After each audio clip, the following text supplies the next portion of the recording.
to another episode of Well-Adjusted Mama. I'm your host, Dr. Laura Brayton, and today's guest is Eve Plews to speak on helping you heal on a toxic planet. Eve Plews is licensed by the Florida Board of Medicine as nutrition counselor and holds the prestigious title Certified Practitioner by the Institute for Functional Medicine. Eve has practiced in her Sarasota clinic, Full Spectrum Health, for 27 years.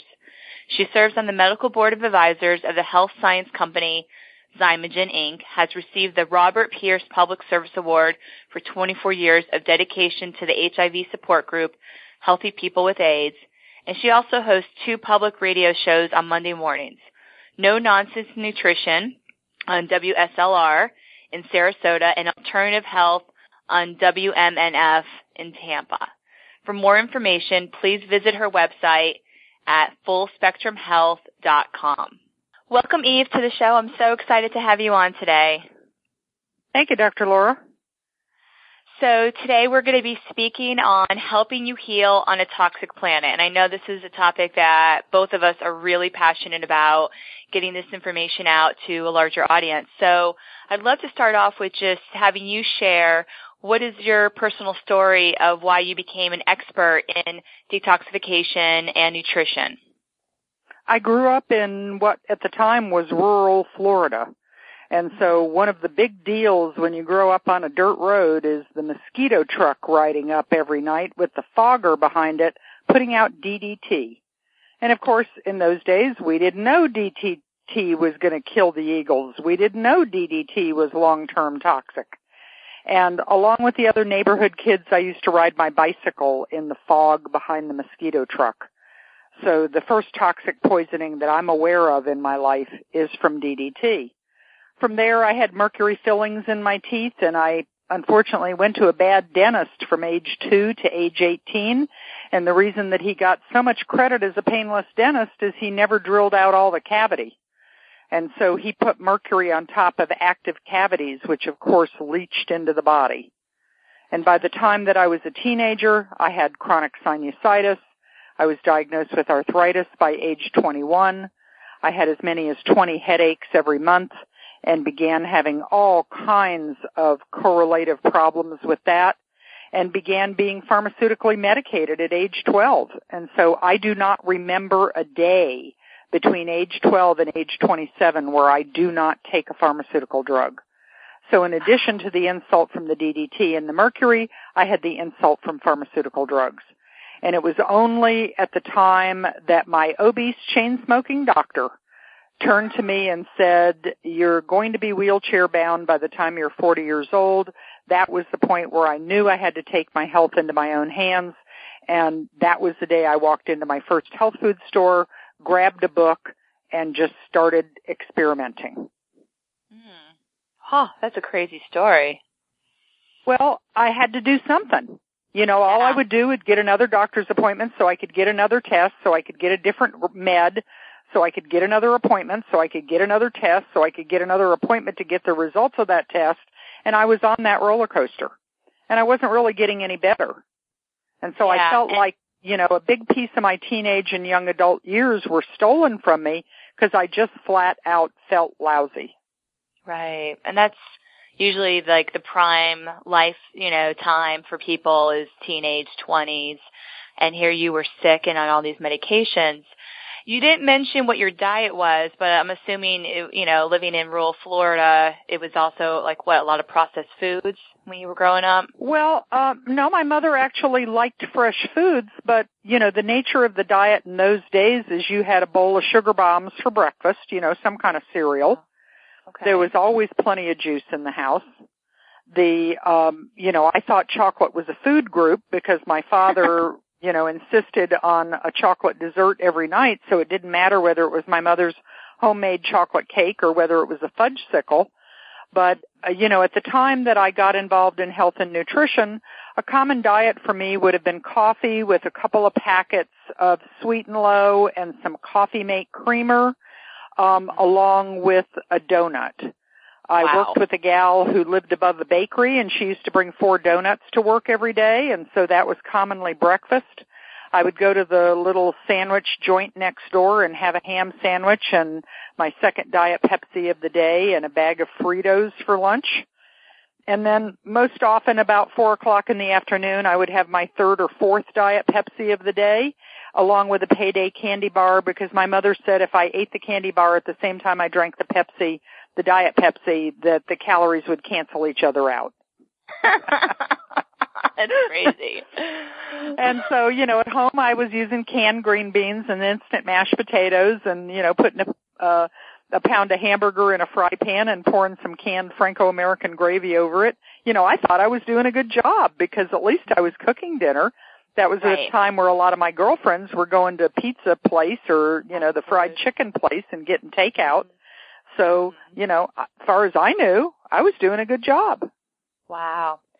So tell me when that all shifted. You went to the health food store, and then what happened? I bought the book by Dr. Linus Pauling, who had not won 2 Nobel Prizes at that point, and Dr. Pauling suggested vitamin C. And that's when I bought my very first bottle of vitamins and started taking vitamin C twice a day. I didn't know what I was doing. I just knew that he had said if you bruise easily, you have a vitamin C deficiency, and I had bruises everywhere. And 4 months later, I wasn't bruising anymore. And so I bought another book. And I tried something else, and I bought another book, and I tried something else. And that went on over several years. And within a 3-year period of time, I was completely off medications. I no longer had 20 headaches a month. I no longer had the bruising. I no longer had the leg pain. There was still more to do, but it was very obvious, not just to me, but to everybody that was around me, that I had shifted. Right. And then the commitment came to realizing that work in the field of health was going to be my work. I had a biochemical background, and so there was an easy shift for me to start looking at the area of health and nutrition. Mm-hmm. And so this is actually like a second career then for you. That wasn't your... Oh, absolutely. Yeah. Yeah, I didn't become a nutritionist because I wanted to be a nutritionist. I became a nutritionist because I wanted to treat the woman that I saw in the mirror. Right. She was my only client. I wasn't interested in getting you well. I was just interested in getting me well. And then from there, I realized I had a story to tell. Yeah. And you had so much information that you just wanted to share it with other women that probably resembled what you saw in your previous Well, home. what would happen is I would go, to an event and people would look at me and they would go, Eve, what are you doing? Eve, what are you eating? Eve, what are you taking? Because they could see I had changed. If you're in pain all the time, you're not always the friendliest girl in the room. Mm-hmm. So people saw that something was different and they started asking me questions, and I realized I had developed a body of information. And of course, over time, I deepened my commitment to getting better yet. And so, went back to the drawing board to understand physiology, to understand, the body, because I hadn't studied medicine. I was just doing pieces and parts approach initially. So I had to kind of reverse the path and get my basic anatomy and physiology and biochemistry, et cetera, underneath me so that I could go further and move into the arena that we refer to as functional medicine. Mm-hmm. So how long have you been I really practicing dislike functional being medicine? called an alternative practitioner because I don't know what the alternative is to food. And, the circumstances are the alternative to health is not a good answer. No, not at all. So functional medicine, to improve our function, that's what I'm all about. Yeah, it's kind of common sense, really. So I know you do a lot, food as medicine in your practice. How long have you been practicing functional medicine? Well, here in Sarasota, Florida, where my clinic Full Spectrum Health has been in operation now 27 and a half years. But if I add up the time that I was in Colorado and Arizona studying medical botany and Chinese medicine prior to moving back to Florida, it's in excess of 30 years now. Wow. So just so much knowledge there. So I'd love for you to just share, let's start talking about detox. Like why is it important, and when is it safe? And just can you give us some more information about that? Well, we live in a dirty world. The air we breathe, the water we drink, the food we eat, the personal care products that we rub on our body, and the household products we clean with. We're being exposed to toxins, more than 60,000 chemicals in the American food supply and in the American environment are chemicals that did not exist on the day I was born. I don't mean they weren't in my body. They didn't even exist as a compound. Mm-hmm. And when you start exposing the tissue to these synthetic molecules, the body doesn't know what to do with them. The body doesn't know how to get rid of these synthetic molecules because we don't have pathways in our liver and our other tissue to metabolize them into a harmless ingredient. And the fundamental function of the liver, that organ that is much larger than most people think of, I always get people in my new client class to hold their hands up and show me how big their liver is. And they generally show me the liver of a Cocker Spaniel or a 4-year-old child. They don't realize that this 3.5-pound liver that sits there in the right lower part of our rib cage is what's keeping us alive, literally. It takes these molecules that are toxins and it tries to alter them in such a way that they can go out the stream of urine. About 85% of our toxins go out the stream of urine. About 15% go through the bile and out the fecal material. But if the liver can't transform those molecules, then those molecules become unfortunate chemical time bombs, mucking up the delicate metabolism of the cell. And I believe that these are the initiators of many of the chronic diseases that we see today.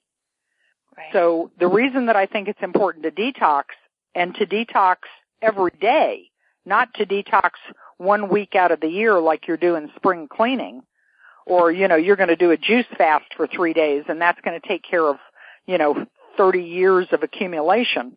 I believe that people need to understand that detoxification is not just peeing and pooping. That detoxification is molecularly altering these molecules in such a way as we can get them out of the body. Right. Wow. I think a lot of people don't even have an idea of how many chemicals we're exposed to on a regular basis. Even using products that say natural, for example, can have chemicals and other things in them that are scary. Well, but everything is chemicals. The lunch that I just ate, I had some polenta and some shrimp, and I had a little bit of pea soup. Those are chemicals too. Mm-hmm. But they're chemicals that occur in nature, in combinations that occur in nature. Right. What we're talking about is we're exposing ourselves to things that do not occur in nature. We have not co-evolved with them.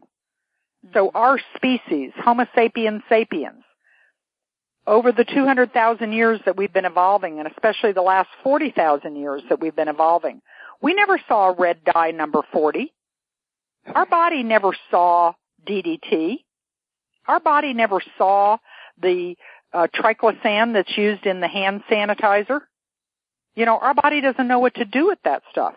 And so people don't realize that it creates static in the communication of the cell.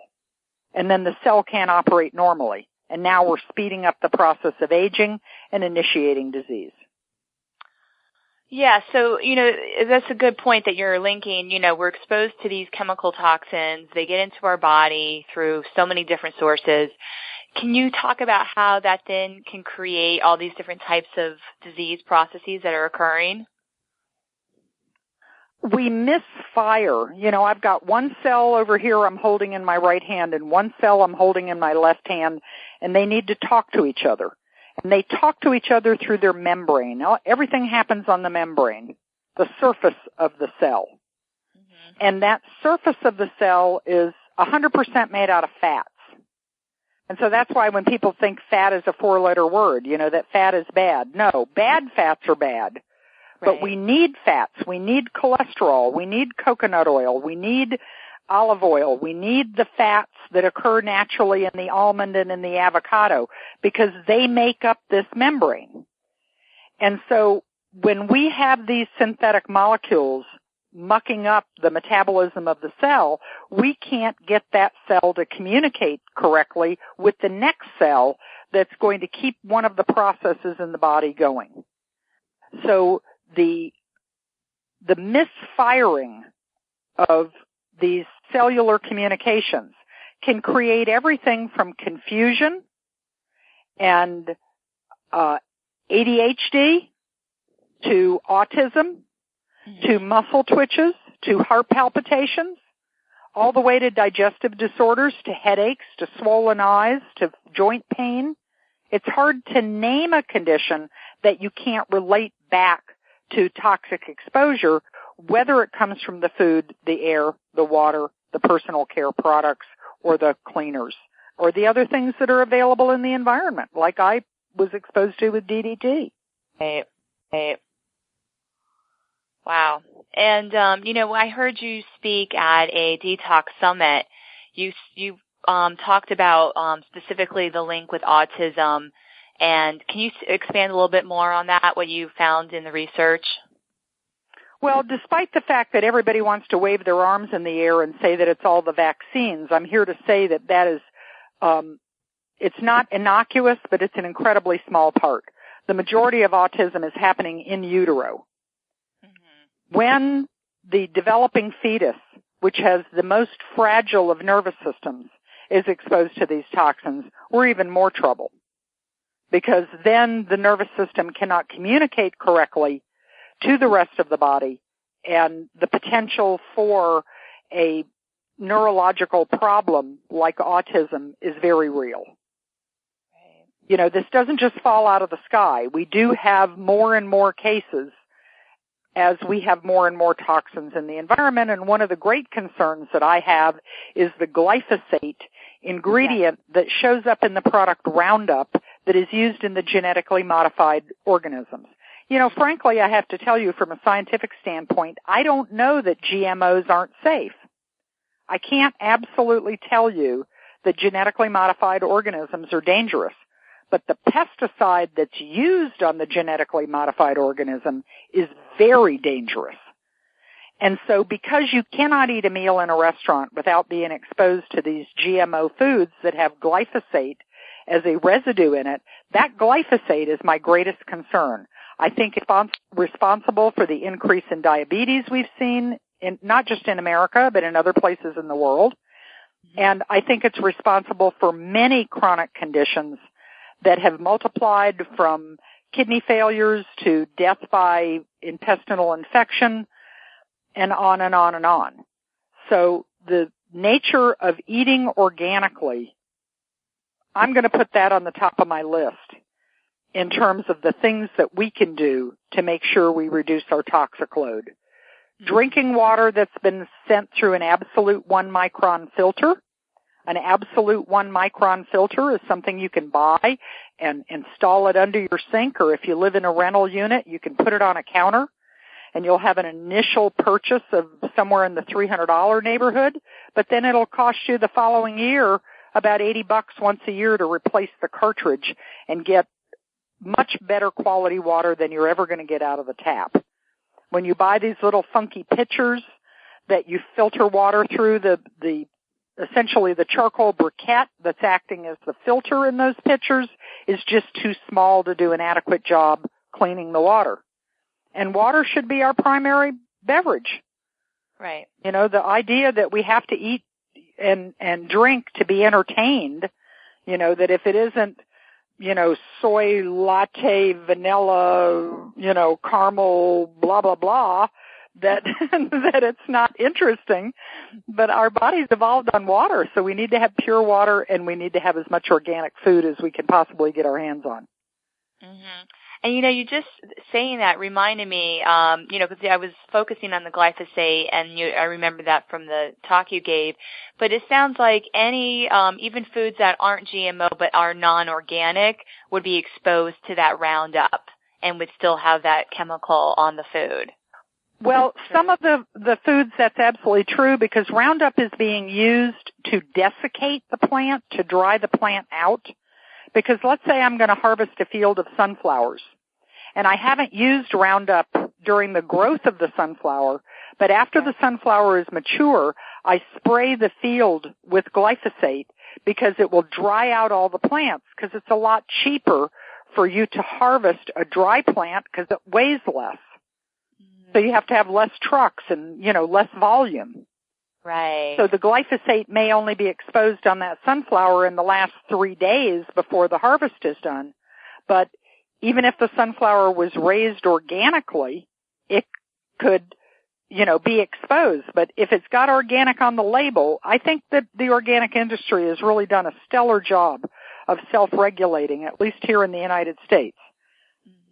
And I do believe that if it says organic on it, unless it's coming from a farm stand on the side of the road, I'm going to trust that certification.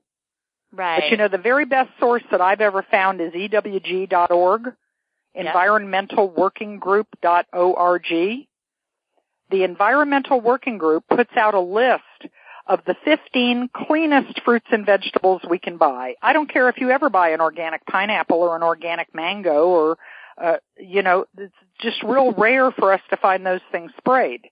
But I'm incredibly concerned about the fact that you buy organic strawberries, apples, and peaches because they are heavily contaminated with pesticide. So if you go up on the EWG.org website, you can print down a little wallet card that lists those dirty foods and clean foods. Mm-hmm. Yeah, they even have an app too. So I love that website. They're just a wonderful resource for helping us be more educated consumers.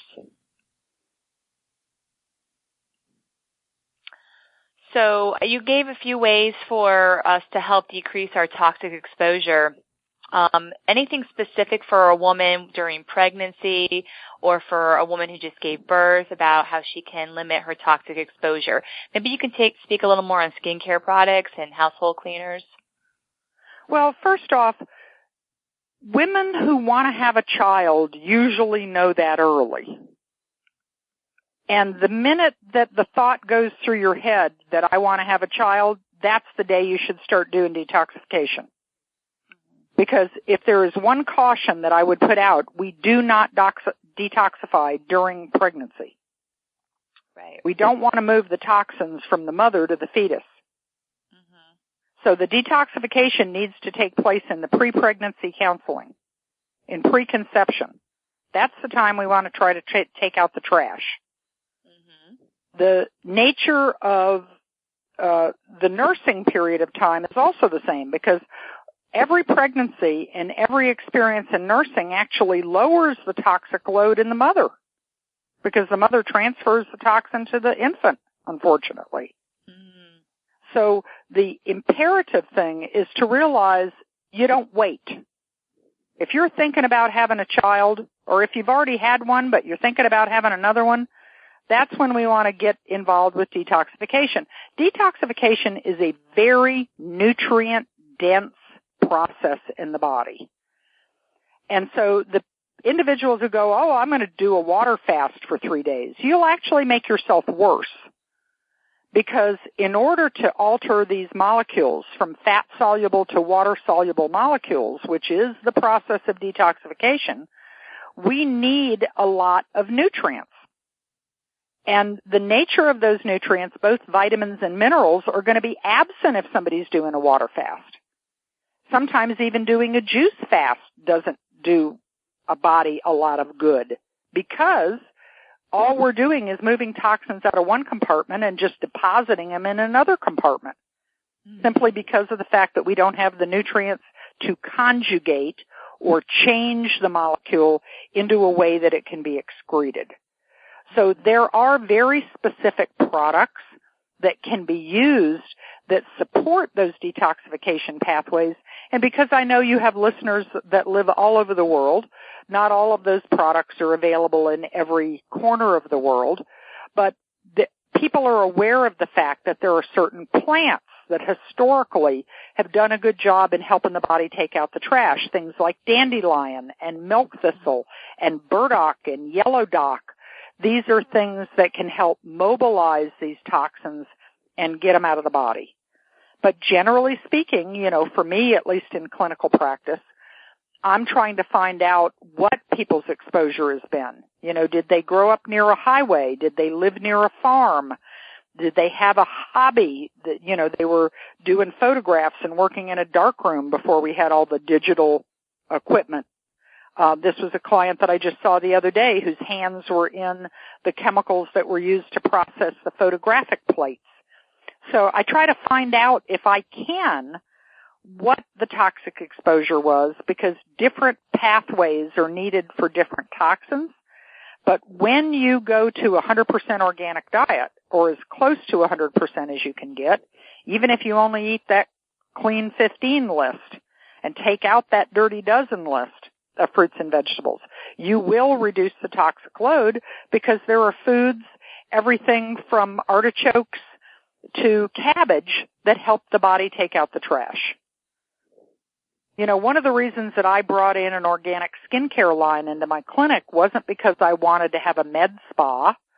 It was because I saw people and they were spending good money buying organic food, and they were spending good money buying quality supplements, and then they were putting slop on their skin, things that had terrible chemicals in them. And so I brought an organic skincare line into my practice because I wanted to get people to be aware that not all the toxins are going in our nose or in our mouth, that we could be rubbing something on our skin every day that's causing problems. I mentioned the triclosan earlier, the antibacterial that shows up in hand sanitizers. Not all hand sanitizers, some of them are alcohol-based. But now we're finding this triclosan in up to 90% of individuals whose urine is tested. And that triclosan, as an antibacterial, actually alters the microbiome, or the good guy bacteria that are living in your sinuses, in your nose, and they make someone more susceptible to infections of staph and strep. And right away, people go, wait a minute, you mean the stuff I rub on my hands as a hand sanitizer can affect the possibility of me getting a sinus infection? The answer is yes. You alter the microbiome of the nose, of the mouth, of the lung, of the vagina, of the gut, of the skin. You set up a possibility for a bad guy bacteria to set up housekeeping. So this is the reason that I want to educate people about the fact that it's not all the food and the supplements. Right. But it's also what we're rubbing on our skin and what we're cleaning our coffee table and our sink with, and, you know, those air fresheners that are, you know, hanging off of somebody's rearview mirror. A beautiful study that Moms Across America recently published about the greatest relationship to breast cancer in women under 50 had to do with their exposure to fragrances. So now we're burning these scented candles in our house. We've got potpourri in bowls. We've got those little things hanging off our rearview mirror. You know, we've got those gizmos plugged into the wall that go psh, psh, psh, and squirt out room deodorizer. That stuff is dangerous. Yeah. We need to learn that. And even just regular perfume, I'm sure, right, that women use. Yeah, if the word fragrance is on the label, fragrance doesn't tell you what it is. Right. Fragrance is a catchphrase that covers 300 different chemicals that the United States federal government allows in those products, 160 of which are carcinogenic. Wow. So if it says fragrance on it, run! Oh my gosh, it's crazy. And you know what? It is true. Like, you see these, you know, I mean, even unfortunately we're in public places, right? The public restrooms and different offices have all this, you know, room deodorizer stuff. And there's a whole aisle in Target that has all those products. And they're just really toxic for our health. Yeah, let's go back to soap and water. Soap that doesn't have fragrance. And what about we wouldn't have odors that we had to cover up if stuff was just clean. Yeah, exactly. People think clean. A lot of people misconstrue clean with antibacterial, you know, type properties, but it's not the same thing. Well, but we know that kids that grow up in a super clean environment have more than double the rate of asthma. Mm-hmm. You know, kids that grow up in a dirty environment, they teach their immune system how to work.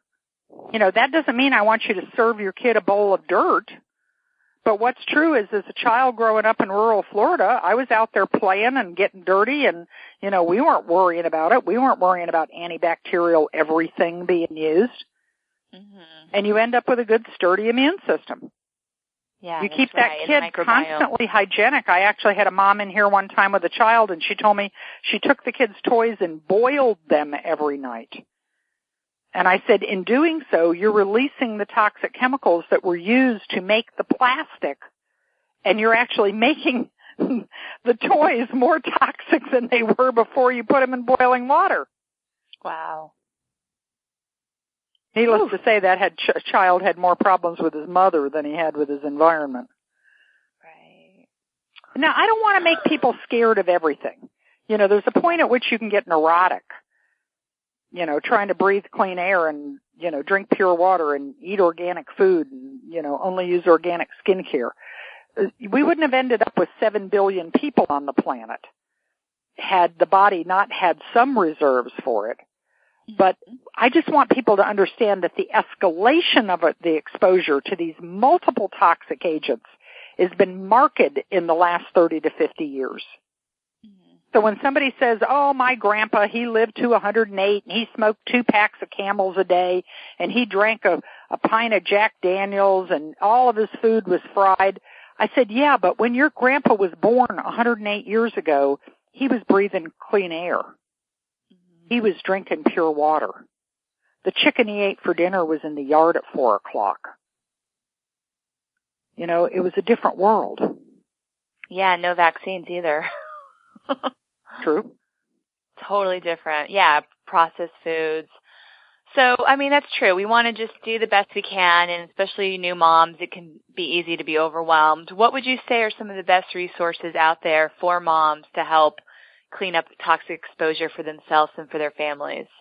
Well, the 2 that I mentioned, EWG and several of its sidebar websites like Skin Deep that talks about cosmetic products. They've just come out with a new Dirty Dozen of cancer formers. So Environmental Working Group, I think, has done a fabulous job. The OCA, the Organic Consumers Association, another one that I mentioned, Moms Across America. I think this is an organization that is very much on the forefront of letting people know where the toxic load is coming from. So important. Okay. And do you have any, you know, like a case study perhaps from your office that you've helped a woman, you know, preconception do a detox and what that looked like? Oh, dozens and dozens of them. I had a really good fortune during the years that I lived in Colorado that I worked with a group of midwives that birthed 200 babies a year. Wow. And these women only treated these babies until they were 365 days old. Once they had their first birthday, they handed them off to me. So I had a wonderful crash course in the year of pregnancy and, you know, young infants. And I truly saw that the women who had a high toxic load had babies that had a lot more problems, especially with their nervous system. They had trouble sleeping. They had trouble digesting. You know, they had trouble with the breastfeeding. They had trouble with formulas, etc. And so I had a young woman that came in here. She was, I want to say 19 probably the first year that I saw her. She had had a really rough time in high school with lots of illnesses and lots of medications and birth control pills, etc. And was having reproductive problems, was having, we laughingly in this office call it hatchet murderer PMS. That her PMS was so severe she actually had a personality shift in that 3 to 5 days before her cycle. And she was a college student. And she couldn't finish the term because she would have some kind of meltdown, you know, virtually every time. Okay. And when we looked at her history, we found out that her father had worked in a battery factory and carried very many of those toxic metals into the house every day. And we ran heavy metal testing on her and found out that several of these metals that don't belong in the body were at elevated levels. We also ran a stool study on her. And when we do this collection of stool, it's not just to assay whether there's a parasite, but also to look for a bacteria or a yeast, because this young woman complained of a lot of digestive distress, a lot of burping, a lot of gas, a lot of bloat that got much worse as she got closer and closer to her monthly cycle. And so we had a number of things to work on with her. The first thing that I always do is work on the gut. I'm a gut-based practitioner. If the gut ain't right, the body ain't right. because you're recontaminating yourself over and over again. So as we made some dietary changes slowly over time, we did things like the using of probiotics. We cleared these critters that were in her bowel that didn't belong there, most notably an overgrowth of yeast that came from her drinking sugary beverages. You know, drinking that soda pop, drinking the sports drinks, drinking juices. And as we got her gut better, her mood started to level out more. And then we were able to put her attention on her reproductive cycle and realized that she had all the symptoms that are known as hyperestrogen. Her breasts got very large and heavy and tender in that week before her menses. She got very critical and very weepy at the same time. She went back and forth between sobbing and nothing being right. And these are clear symptoms of hyperestrogen. It isn't that she made too much estrogen. She couldn't unmake estrogen. A lot of people don't realize our own hormones can be toxins when we can't metabolize them.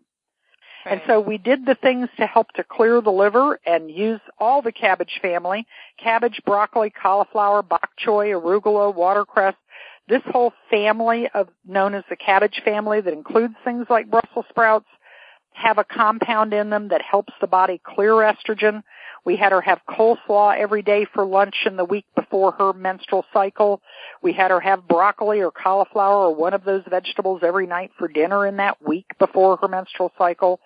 And within 3 periods, she no longer had hatchet murder or PMS. She no longer was crying her way up to her cycle. She was no longer hypercritical.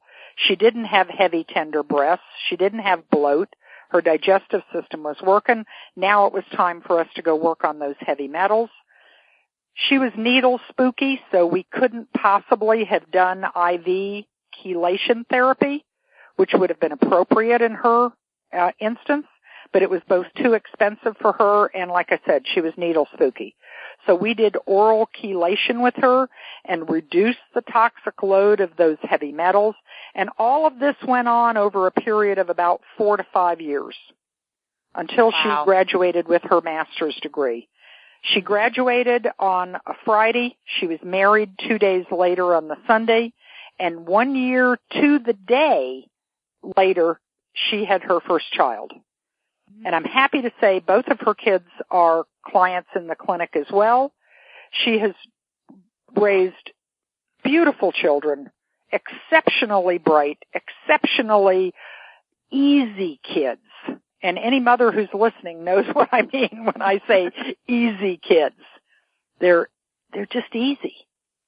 And so to see her radiant glow as a mother and to see the radiant glow she has in her marriage, and to see these 2 beautiful children, and to remember back when she was 19 and she was such a pathetically sick little gal, you know, those kind of success stories are really not uncommon at Full Spectrum Health. That's such a beautiful story.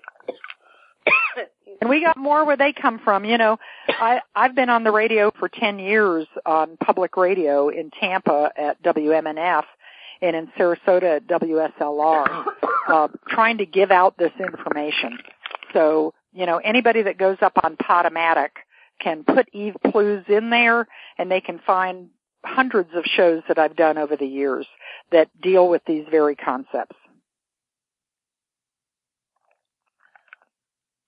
Yeah, I mean, it's so good, I think, also for women to hear that, like, this is what's possible. Like, no matter if you had a sickly childhood and you had your own health issues, that your body can heal, you can actually restore health, and you can create a different generational health based on those changes. Oh, no question about it. The body is very plastic. It's very forgiving. There are ways that we can always improve function, and that's what I'm about in my practice. Awesome, Eve. Any last thoughts you'd like to share with our audience? Realize that the quest for better health begins as soon as you listen to this recording. The quest for better health begins with the next meal. So instead of having a bag of chips with that sandwich, have some coleslaw with that sandwich. Make a step. Realize that every plate of food you eat is a letter to your genes. It is a letter that talks to the genes in your body and tells them how to behave, how to upregulate or downregulate. But when we eat what occurs in nature, a chicken occurs in nature, a chicken nugget doesn't. A potato occurs in nature, a French fry doesn't. As soon as we realize that the closer we eat to nature, the better off we're going to be, we have made a huge step forward on the road to health. So true. Well, I really appreciate you taking the time to come on the show today and share your passion and wisdom regarding detoxification. Well, Dr. Laura, I appreciate very much that you're trying to get the word out to all the people that will listen, that they can make a change in their future by making a change in their choices.